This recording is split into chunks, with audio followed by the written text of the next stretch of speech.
everybody. So today I'm going to talk to you about an artist that I came across when I was in Italy. He's a photographer called Franco Fontana, and I hadn't heard of him before, but that doesn't mean he's not extremely well known and famous, because obviously I'm only just kind of starting to scratch the surface of art. But there were posters everywhere in Brescia and for his exhibition Colore, and I did a Google and was really intrigued. So I went to see the exhibition, and I brought back this absolutely beautiful book of all the photos that were in the gallery, and I was just really, the thing I liked most about the photography was the sense of shape and colour, and Franco Fontana manages to make things beautiful that, I mean, I would never think that photographs of a road or markings on a road could be beautiful, but he absolutely manages to capture that. And it's very much kind of less is more. And usually for me, more is more when it comes to art. I'm not a huge fan of the old, abstract expressionism and all of that. Generally speaking, although I do sometimes, if you hear someone else enthusing about it, you do see new things in art that you hadn't noticed before. But I was just absolutely spellbound when I was in the gallery. Now, Franco Fontana has had a very long career. He's actually in his 90s now, and at the end of the exhibition, there was a video playing where he was interviewed and talking about his art, and he just seems like an amazing guy. If you get a chance to, like I say, listen to more about him, I'd really encourage you, because like I say, he's a brilliant colour photographer at a time, and he started at a time when most people were still working in black and white. And it's a lot of it's just very, I'll try and find you a few of my favourites, because the exhibition opened with some photos of people, or photos containing people, and then it moved on to my personal favourite section, which was mainly of kind of towns.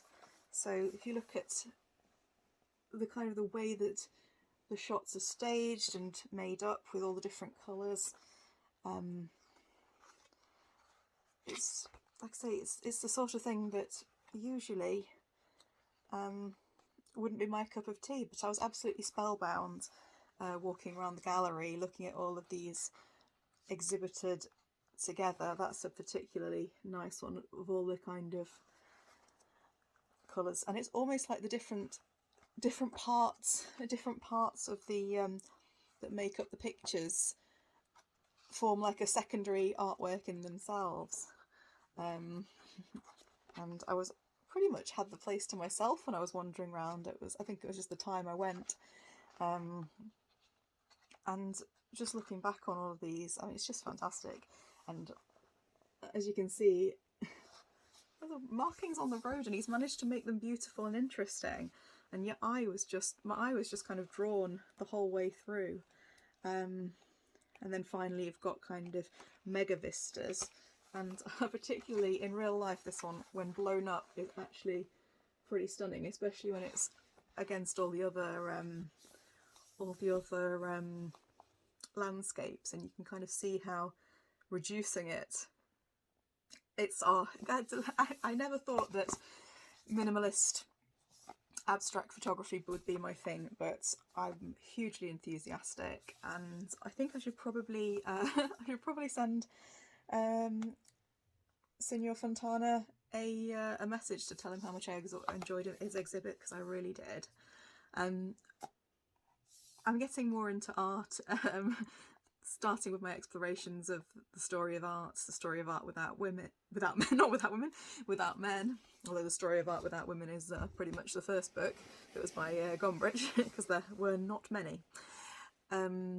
I'm hoping to kind of explore different artists, including kind of photographers, moving forward. So yeah, that's Franco Fontana. Check him out further. And just to give you a couple more examples, I absolutely love the colour and shapes of this one. The purple is just so striking, and oh, trying to find the other one, but I think I've lost the page. And I particularly like this one as well, Praga 1967. They're just excellent, interesting photographs, and I would encourage everyone to go and see the exhibition in person if they can.